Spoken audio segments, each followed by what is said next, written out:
6 p.m., 100 men of the 1st West India Regiment are put aboard HMS Wolverine, commanded by Captain Algernon Sidney de Horsey. She anchors at Port Royal for the night. She will sail for Morant Bay at dawn.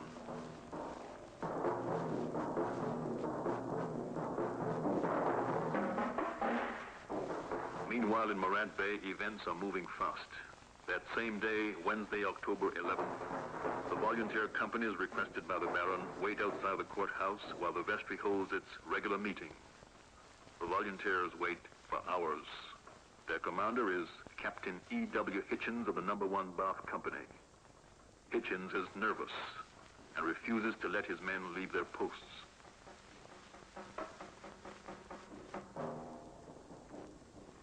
Four or 5 miles away, the Bogles have begun their historic march on Morant Bay. Paul Bogle has gone off by another route to gather more men, and it is his brother Moses who leads this first band.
The people are coming, hundreds of them! Captain, the people are coming!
Moses Bogle's men break into the Morant Bay police station and seize all the guns.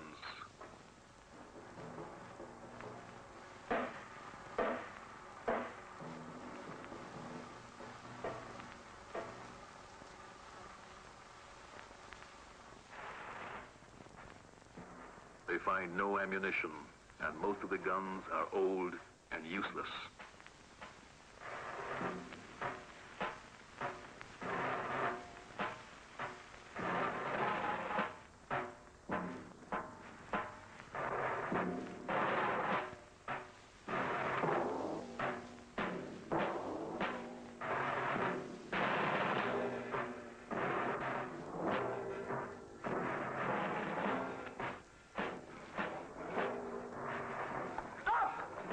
Go back!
Many of Bogle's men have fallen, killed or wounded by the fire of the volunteers. Indeed, at this point, Bogle's force has received the greater number of casualties. Paul Bogle now enters Morant Bay with the men he has collected. He is distressed by the news that so many of his followers have been killed or wounded.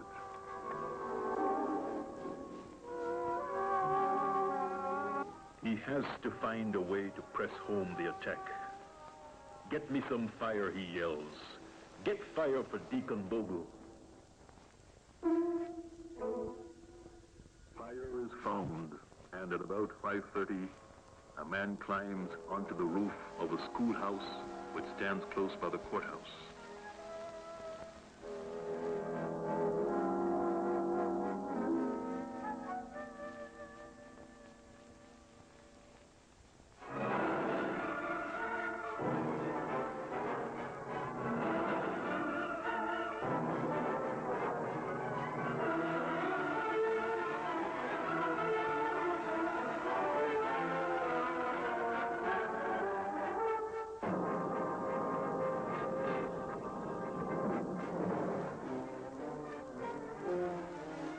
A west wind blows the flames towards the courthouse, and at about 6:30, it too catches fire.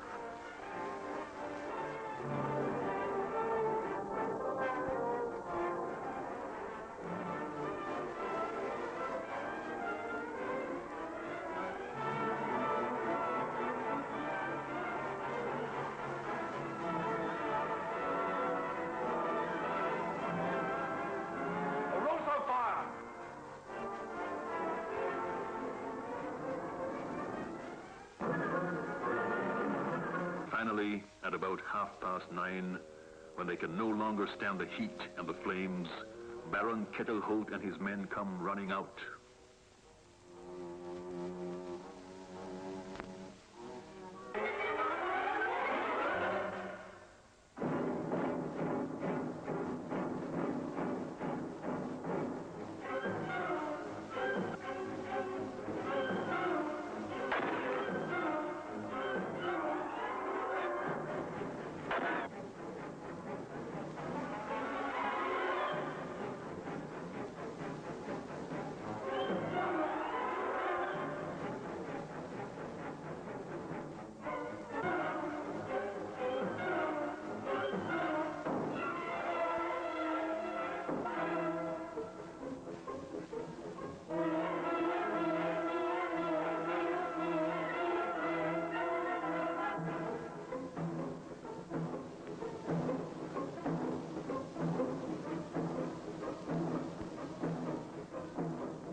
The battle is over, the deed is done, but not all are killed.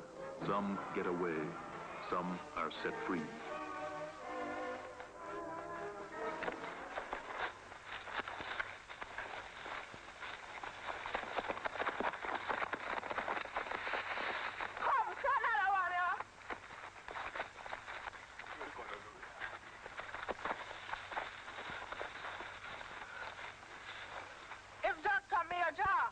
Yes, I'm Dr. Major. Now you can go and tell Mr. Bogle it's Dr. Major you've got. I know he wouldn't wish to see me injured. No, don't hurt the doctor. Let him go, sir, let him go. Yes, let him go. Go on, doctor, go on, doctor. So you had better come with me. Otherwise I'll never get out of here alive. Come, sir, come, I'll walk with you.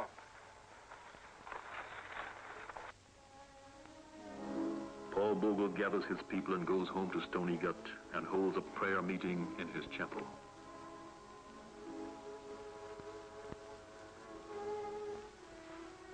Vindicate me, O Lord, for I have walked in my integrity. I have trusted in the Lord without wavering. Yes, I walk in my integrity. Redeem me and be gracious to me. My foot stands on level ground. In the great congregation, I will bless the Lord. Blessed is he whose transgression is forgiven, whose sin is covered. Blessed is the man to whom God imputes no iniquity, in whose spirit there is no deceit. Deep calls to deep at the thunder of thy cataracts. Thy billows and thy waves have gone over me. Praise the Lord. Praise his holy name. Praise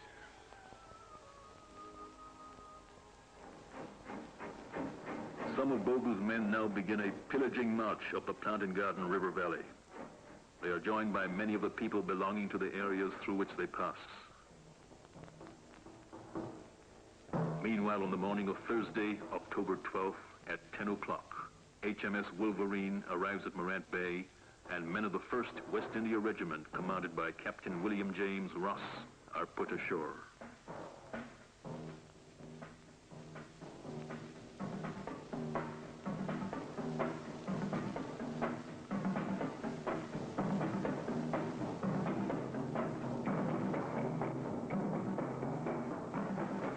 They find the bodies of the vestrymen and volunteers who were slain in the courthouse fight, and they bury them. That same morning, the news of the revolt reaches Governor Eyre. He races from Flamstead to Kingston and orders more troops into St. Thomas.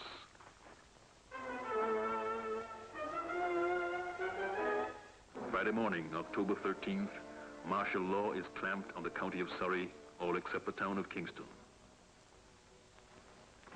Over in the Plantain Garden River Valley, estate houses are attacked. Duckenfield House is attacked and stripped by the raiders.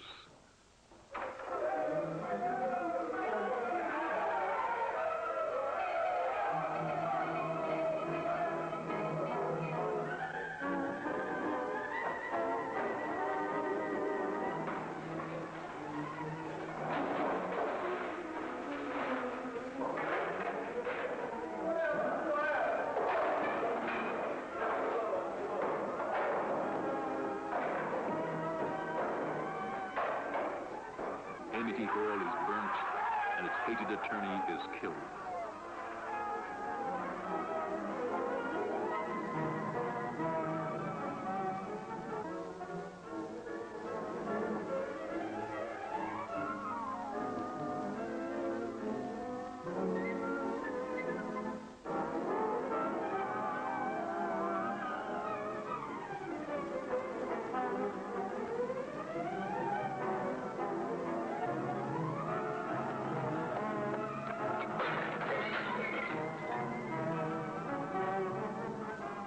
Wardley House is sacked and gutted.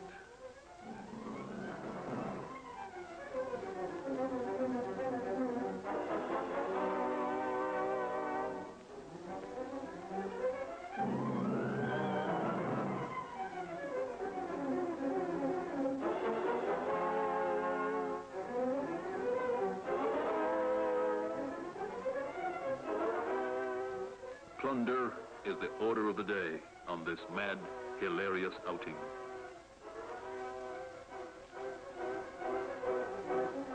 But there's an old Jamaican saying, chicken merry, hawk near. Governor Eyre's war dogs are loose. From the west, companies of the 2nd Battalion, 6th Royal Regiment, under Colonel Thomas Hobbs, push overland from Newcastle on a diagonal line roughly along the bank of the Negro River.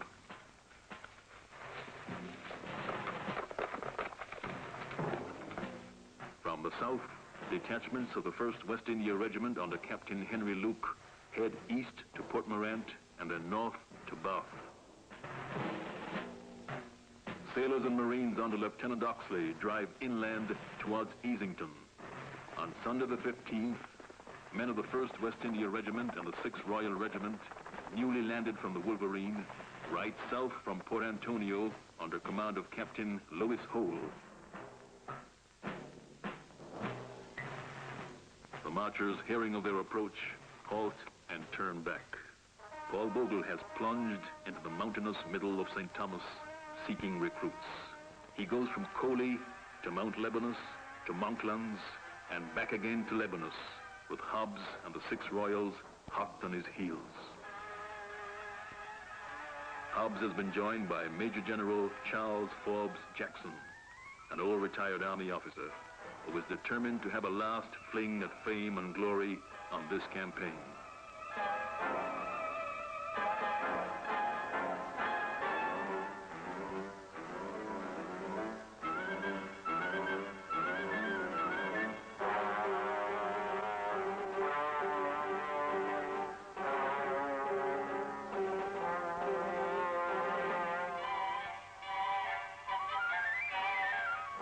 This is what Jackson said. We went toward Monkland. I was the first. I went on half a mile ahead. I could not contain myself to tell you the truth. I am a cavalry officer, you know.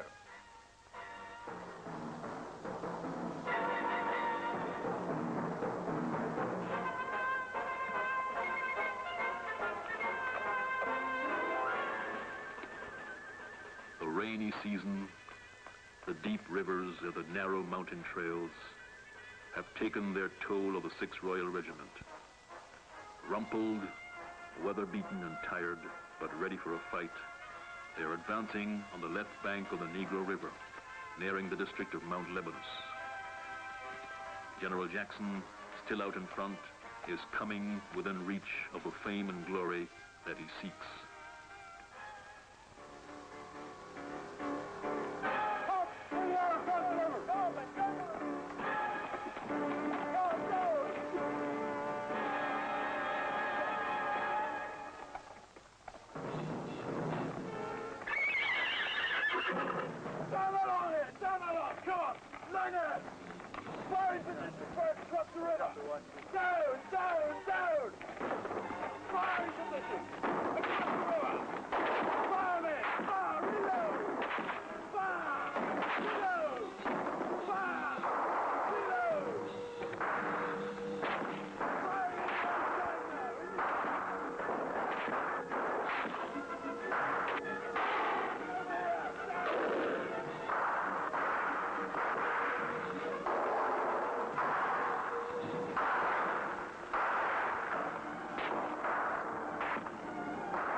Went up to try and find an inlet to get at these fellows, but I could not.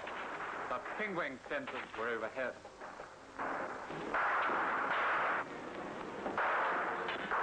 Ill-armed and unprepared for a fight, Bogle's followers flee from the guns of the 6th Royal Regiment. While Jackson tries to find a way through the wall of Pingwing, Bogle, determined to come to grips with his pursuers, tries to stop his fleeing men and get them to fight.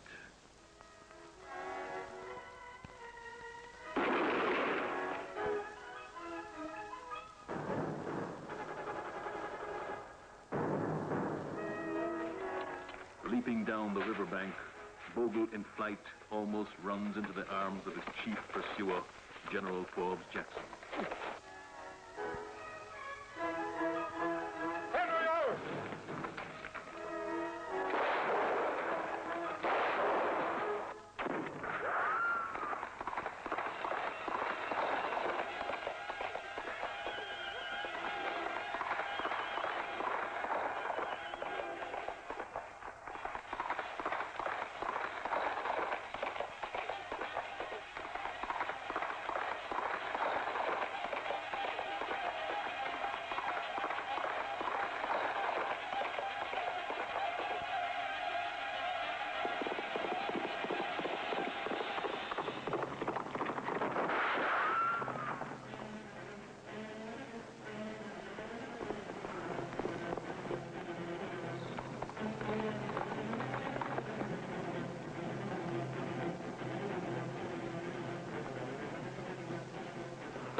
Better mounted than I was, and so he got away.